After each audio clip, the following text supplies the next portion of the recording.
Puri BJP सांसद प्रार्थी संबित पात्र महाप्रभु को ने विवादीय बयान को निंदा करने सह महाप्रभु निकट में भूल मागंतु बोली पीसीसी सभापति शरद पट्टनायक कहते।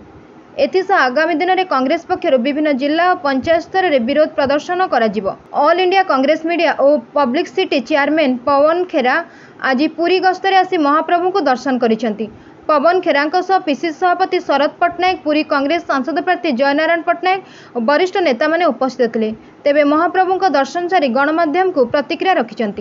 पुरी बीजेपी सांसद प्रार्थी संबित पात्र जगन्नाथ को नहीं विवादीय बयान को निंदा करने सह दलरू बहिष्कार करने लगी कांग्रेस नेता पवन खेरा मोदी को चैलेंज करिसेंती।